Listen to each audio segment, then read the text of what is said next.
Now, allow me to introduce our chief guest, Dr. K.D. Singh, Director at Antitrust Division, Competition Commission of India. Dr. K.D. Singh is legal professional with vast experience across various sectors of the economy in antitrust matters. Presently, he is posted in Antitrust Division of Competition Commission of India. Earlier, he was associated with legal division of CCI. During his stint in CCI, he has worked on to conduct cases, cartels and market abuse on the enforcement side besides engaging in sustained advocacy initiatives with different stakeholders such as industry associations, trade associations, consumer associations, academia, etc. Also, the federal and provincial governments. Dr. Singh has domain expertise in public policy matters, particularly in their interface with competition law and policy. He has conducted competition assessment of various policies, statutes, bylaws, model concession agreements, etc. Presently, Dr. Singh additionally holds the charge of Information Officer of CCI under the transparency laws. Dr. Singh joined CCI in the year 2010, immediately after the Indian competition law was made operational. During his association with CCI in the last 10 years, Dr. Singh has mentored various researchers, students pursuing their doctoral, master's, bachelor's courses during their internships at CCI. Before joining CCI, Dr. Singh was working as Assistant Professor of Law at Campus Law Center of Faculty of Law of University of Delhi for over 5 years, where he taught various disciplines including competition law, corporate law, labor laws, and international trade. He has also practiced law before various courts, tribunals, regulatory bodies. Dr. Singh holds degree of doctorate in law, PhD from University of Delhi. Earlier, he obtained his bachelor's and master's degree in law from the same university. He started his career as a researcher and thereafter joined teaching profession besides practicing before various courts and tribunals. Dr. Singh has vast global exposure. He has attended and made presentations in various international workshops, conferences, seminars, roundtables, training programs organized by various legal fora, International Legal Forum, universities, UNCTAD, ICN, ABA, OECD, US government, etc. In 2018, he was on foreign deputation secondment at Competition Bureau, Canada for 2 months at Gatineau, Quebec. Earlier in 2015, he had been selected by CCI for participation in the prestigious International Visitor Leadership Program hosted by US Department of State at Washington, D.C., California, and other locations in US. Sir, we are immensely honored to have you today with us. I request you to kindly deliver the valedictory address. Thank you so much, Professor Sandeep Sastry, Vice Chancellor, Jagran Lake University, Professor Yogendra Kumar Srivastav, Dean Faculty of Law, my teacher, Professor Rajni Abhiman from Delhi University, Dr. Ankit Singh, Conference Convener and in charge of centers, distinguished panelists and participants.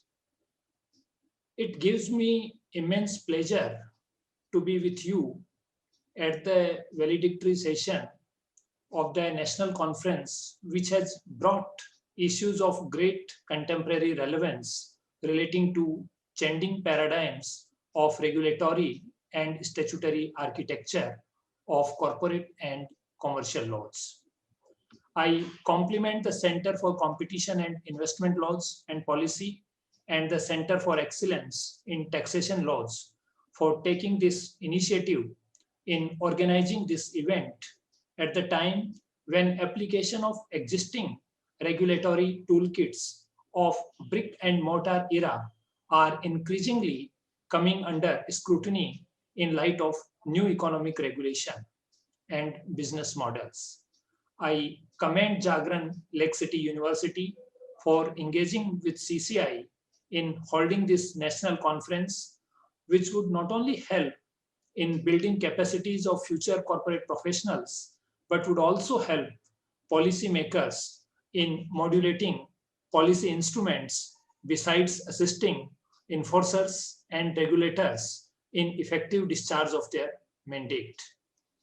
With the changing pattern of economic regulation, it is imperative that professionals entering into corporate sector are initiated into the new economic policy thinking at the initial stage itself.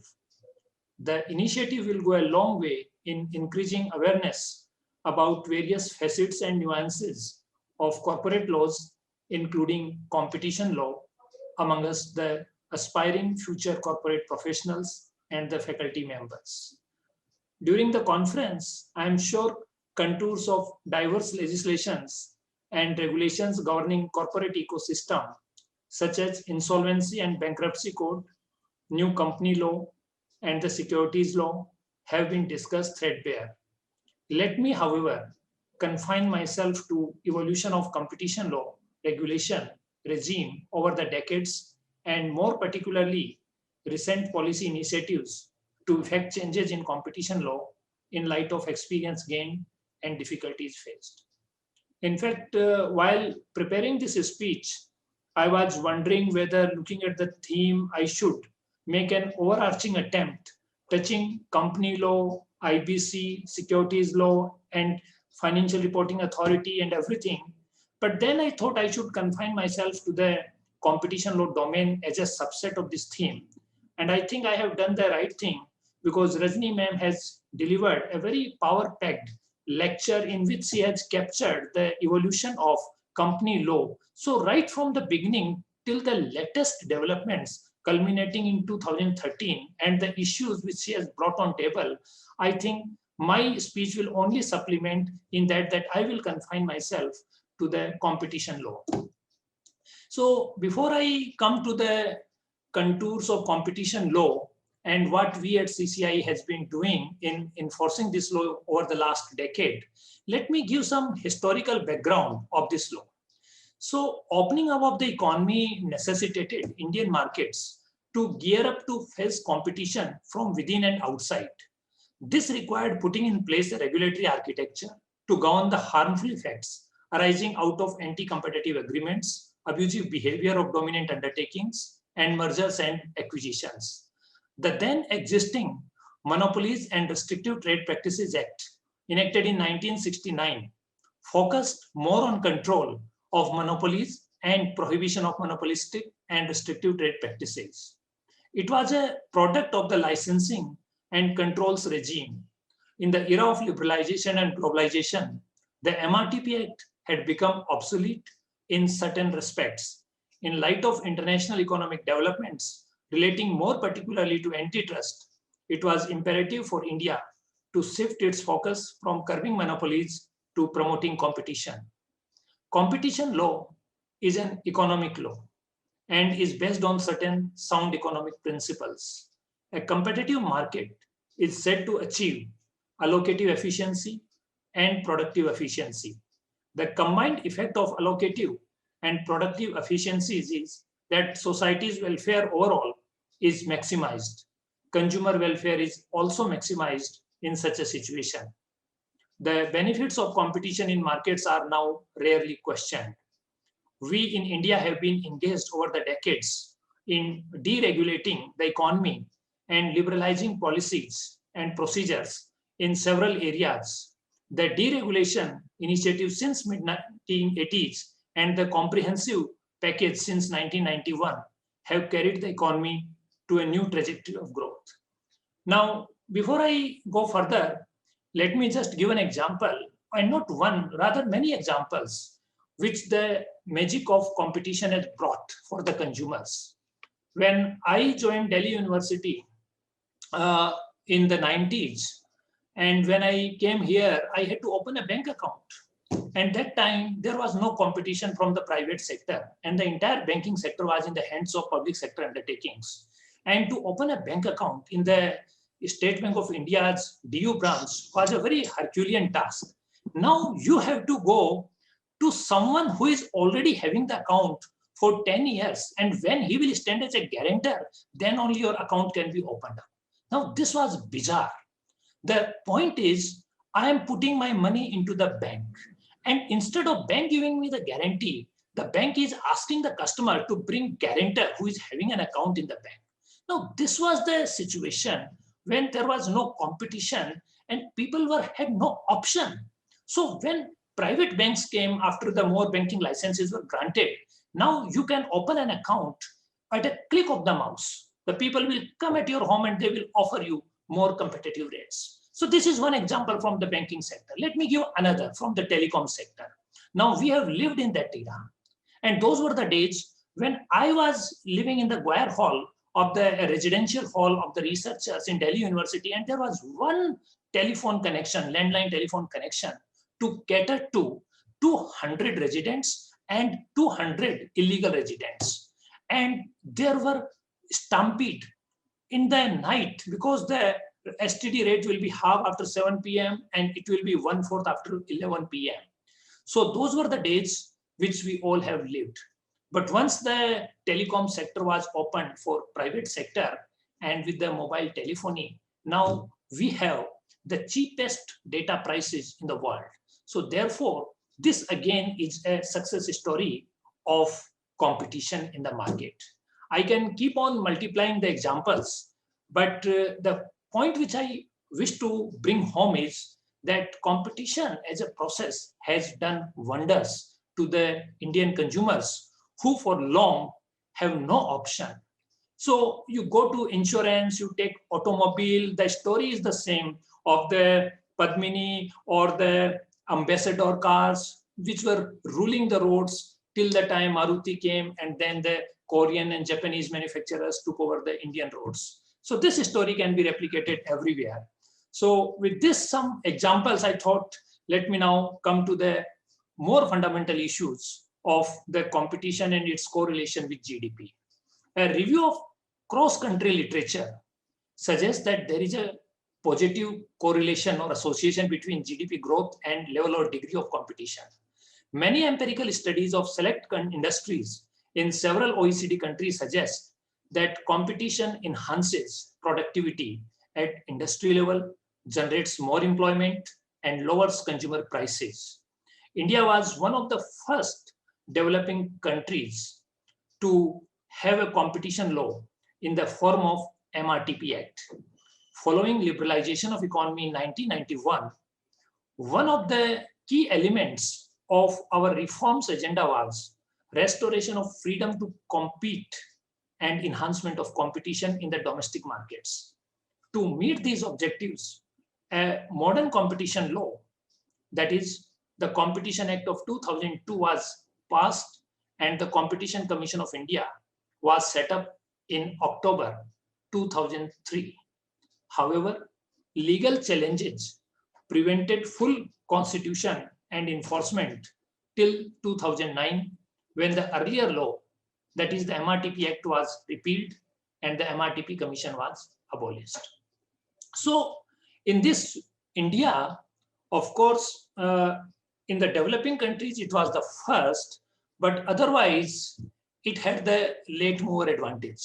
So when the Competition Act was framed, it was framed after drawing upon the experience of best of the antitrust laws in the world. So today, our law competes with the best in terms of the legal architecture. The law is holistic and futuristic and has been successfully applied in digital markets, as some of the recent interventions of CCI has shown. The Competition Act follows the philosophy of modern competition laws, and it has the same three limbs: prohibits anti-competitive agreements, abuse of dominant position, and regulates mergers and acquisitions, which cause or likely to cause appreciable adverse effect on competition in the markets. The law is applicable to all enterprises, including state-owned enterprises, and covers commercial activities of the governments. Now, this is again a very key departure from the MRTP Act. Now, MRTP Act was not applicable to the public sector undertakings. So to that extent, there was a criticism that it did not maintain the very law which was supposed to maintain the level playing field, was not maintaining the level playing field between the private enterprises and public enterprises. So that has now been done away with, and the definition of the enterprise in the Competition Act covers fairly and squarely the government or the departments of the government if they are involved in some commercial or economic activities. Certainly, the policy domain is outside the purview of the enforcement agenda of the Commission. Now, this law charts a new course and is aligned with the current economic policy thinking by promoting competition than by simply curbing monopolies, which was previously the position under the MRTP Act. So this again is a key departure and a paradigm shift. Now today we are on the paradigms. So when I was preparing this lecture also, I was tracking the paradigm changes in the new law vis-a-vis the previous law, that is the MRTP Act. So MRTP had a problem with the size. It had the problem with the concentration. It had a problem with the monopolies per se. Now, if you strike the language of the new law, then you would see the size and the monopoly per se is not a problem. It is only the abuse of dominant position which is problematic. So now companies may acquire dominance, market power, so long as they do not abuse that power. So they can enjoy the benefits of scales of economies. So that flexibility they have been given, and they need not worry that they would cross a threshold and they will face the regulatory ire. Gone are the days. So dominance per se is not bad. Only abuse of dominance is bad. The another paradigm, let me highlight the shift from the previous law is that CCI can impose very heavy monetary penalties for anti-competitive conduct.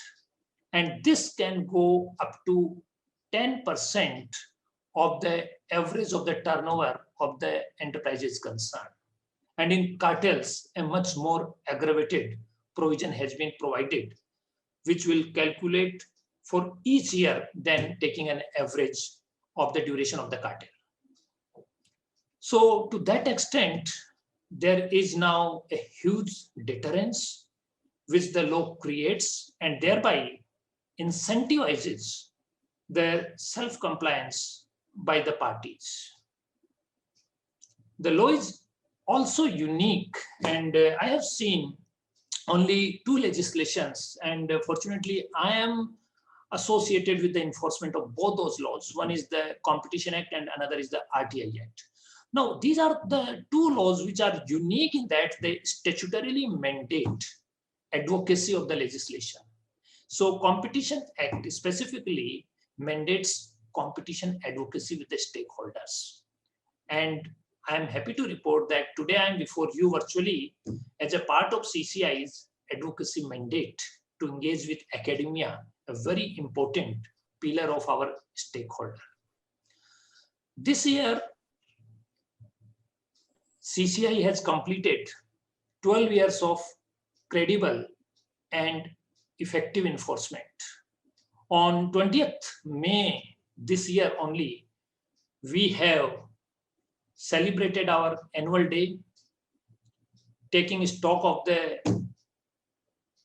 enforcement which we have done and the way forward. In spite of being one of India's youngest economic regulators, CCI has been enforcing the law vigorously, though pragmatically. Within this short span of time, CCI has reviewed anti-competitive practices across the diverse sectors of the economy, be it airlines, banking, capital markets, infrastructure, travel, automobile, real estate, pharma, financial sector, publishing, manufacturing, mining, and entertainment. So you can just see the diversity of the interventions of CCI being a market regulator, unlike a sectoral regulator. It has an overarching jurisdiction across the sectors. Now, let me share with you some key recent initiatives and achievements of CCI during this short journey. Let me start with the antitrust side, where I am presently working.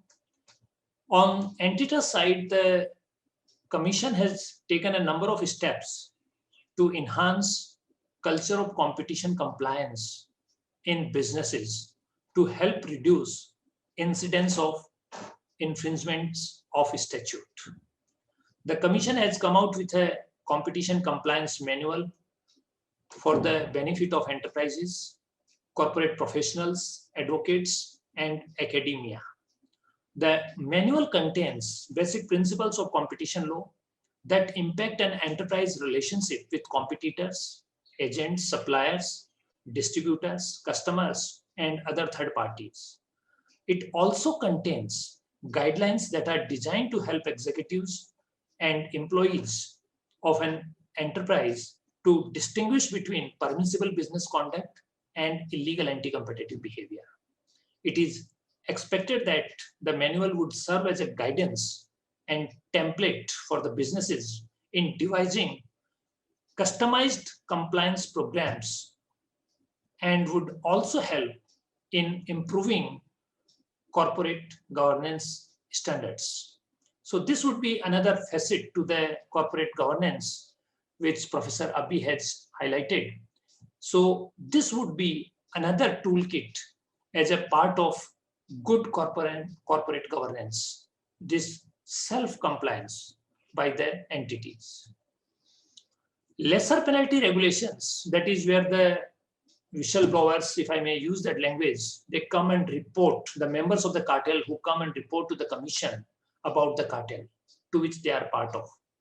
Now, lesser penalty regulations have also been amended to make this regime more robust and unambiguous for leniency applicants. Because in cartels, it's very difficult to unearth evidence. And therefore, the CCI has to make this leniency regime more attractive for the members of the cartels to self-report the cartel conduct to the agency so that we can take those cases and we can give some leniency. So this regime has been strengthened in 2017 and has been brought in alignment with the international best practices, which has given a positive boost to leniency applications and thereby giving a stimulus to the CCI's cartel enforcement activities. We have also come out with a diagnostic toolkit for the PSUs for guidance of procurement officers, because a lot of bid rigging or cartels happen in government procurement, and the government procurement or public procurement constitutes about 25 to 30% of our GDP. So this toolkit has been great help to the procurement officers in red flagging any potential areas or instances of bid rigging in the procurement process. Besides, they can also design the tender in a competitive manner. So it takes care of both the supply and demand side. Another tool which the CCI is increasingly employing is that of market studies. Now, world over, market studies are considered as a versatile tool for competition authorities to analyze whether there are competition issues in any given sector outside the context of enforcement and merger control. Understanding the potential of such market studies, CCI has been commissioning market studies in the past, and it endeavors to undertake more market studies in sectors prone to competition issues, as well as new economy sectors, so as to protect the level playing field and interest of the consumers. The Commission recently released market study report on e-commerce. It was initiated to better understand the functioning of e-commerce in India and its implications for market and competition. The study has helped gather useful insights and information on the key features of e-commerce in India, different business models of e-commerce players, and the various aspects of commercial arrangements between market participants involved in e-commerce. Based on the insights gained from the study, the e-commerce platforms were asked to put in place certain transparency measures. The study would support the ease of doing business by laying down certain areas for self-regulation by e-commerce marketplace platforms. On the merger control side now, let me mention the regulatory philosophy of the Commission has been to reduce compliance cost and time to the businesses. Since the enforcement of merger control regime in 2011, it came 2 years later than the antitrust regime in 2009. The Commission has taken several measures to make compliance requirements certain and simpler. The combination regulations list certain categories of combinations that are not required to be reported. Review of mergers and acquisitions beyond the specified threshold is one of the key mandate of CCI, where such mergers or acquisitions are scrutinized ex ante. So this is an ex ante role of the CCI on the merger control side, as against the ex post role of CCI on the antitrust side. Now, before I go further, let me mention that as against the statutorily available period of 210 days to examine the mergers and acquisitions, Commission has practically taken an average of around 30 days. So this is a very spectacular achievement. A lot of apprehension was there in the businesses that CCI has been given a very long time, and if they take 210 days, it may delay the acquisition and merger process. So thereby the very inorganic growth will come to a standstill. That was apprehension, but that has been belied by CCI's sterling performance in clearing the mergers at a very fast pace. It has always been the endeavor of CCI to decide mergers quickly, particularly those that do not cause appreciable adverse effect on competition. To further expedite such approval, CCI has introduced a green channel route in August 2019 for clearing certain categories of mergers and acquisitions, the first in any jurisdiction in the world with mandatory combination filings. A combination subjected to green channel is deemed to have been approved upon filing of notice. This move has been greatly appreciated by the industry, being a step in the ease of doing business, as it fast-tracked the regulatory process. The industry has already quickly adopted this mode, and currently about 1 in every 5 combination filings is being done through this green channel route. Now, on the international, let me first come to this one more part, that on the merger side, the CCI officers are also involved in pre-filing or pre-notification consultations with the parties to guide them on the, not only on the procedural issues, but also on the substantive issues, in assisting them in determining whether their combination is eligible for green channel or not. The Commission is also actively undertaking advocacy outreach initiatives with all relevant stakeholders, including academia, where we are today, to not only sensitize the stakeholders, but also to impart training through resource persons, facilitating compliance ex ante, and thereby minimizing need for enforcement. Apart from these initiatives, the Commission regularly participates and organizes suitable international programs for enhancing global outreach so as to promote regular exchange of views and analysis on competition policy issues. Let me now advert to the competition regulation in digital economy. The rapidly changing and evolving digital landscape is posing new challenges for competition law enforcers, questioning the traditional parameters of competition regulation, making competition agencies develop innovative perspectives on how to apply the existing instruments suitably and devise new tools where necessary. The strength of network effects and consequent lock-ins for consumer differ from one market and one product to another. A one-size-fits-all approach does not work. A nuanced assessment based on the facts of the case and the market and technology in question is the need of the hour. The Indian antitrust law allows for the much needed flexibility within a broad framework, as the statutory framework is holistic as well as futuristic. Given the very fast evolution of the digital markets, the agencies need to act swiftly and craft remedies to suitably address the challenges arising out of new forms of business models. Also, policymakers need to forge appropriate policy tools and techniques to deal with the challenges thrown by the dynamics of these new and fast emerging markets and business models. Let me also mention the proactive steps taken by CCI in guiding businesses during the pandemic, which has affected economies across the globe, including in India. The Commission, since the onset of the COVID-19 pandemic, has strived to facilitate businesses in their legitimate response to this extraordinary situation, while furthering its enforcement and advocacy agenda with unstinted vigor to make sure consumers are not deprived of the benefits of competitive markets in these troubling times. When business was severely disrupted during the national lockdown due to the onset of the COVID-19 pandemic, CCI issued an advisory, business advisory, that recognized that businesses may need to coordinate certain activities to ensure continued supply and fair distribution of products. Such coordination, now coordination is anathema to the competition agency. Any hint of coordination, collaboration or cartelization is an absolute no-no. But such was the effect of the business advisory that CCI assured all the stakeholders.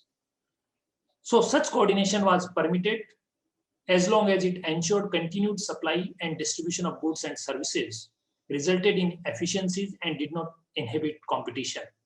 This enabled businesses in taking swift commercial decisions without unduly worrying about the regulatory ire.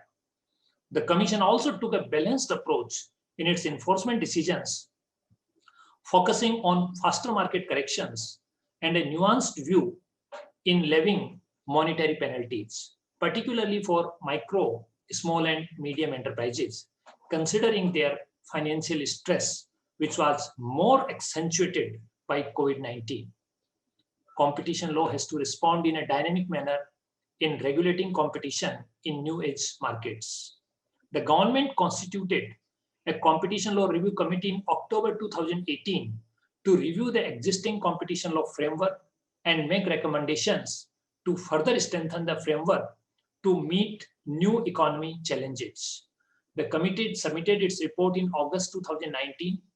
The committee recommended introduction of a green channel for merger notifications to enable fast-paced regulatory approvals for vast majority of mergers and acquisitions that may have no major concerns regarding appreciable adverse effect on competition. Combinations arising out of the insolvency resolution process under the IBC were also recommended to be eligible for green channel approvals.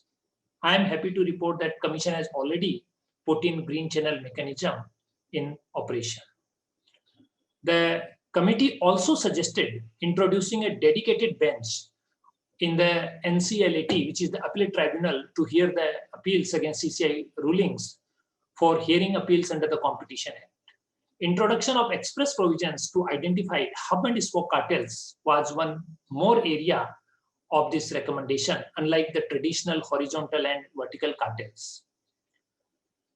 Additional enforcement mechanism in the form of settlement and commitments. Now, this is a very key recommendation of the Competition Law Review Committee, and that was also recommended by the CLRC in the interest of speedier resolution of cases of anti-competitive conduct and enabling provisions to prescribe necessary thresholds such as deal value thresholds for merger notifications. Because on the digital side, there are various mergers which are not captured in the traditional turnover and asset criteria, but the size of the deal may be very big.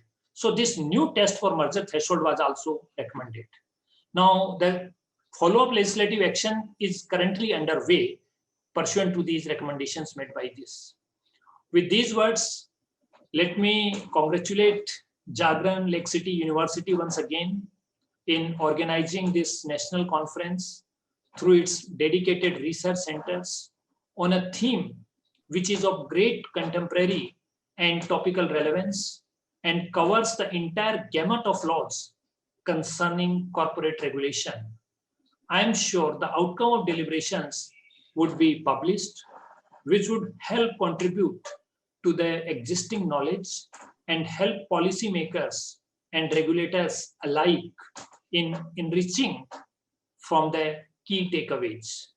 This would go a long way in helping evolve a sound jurisprudence resulting in robust enforcement. Thank you.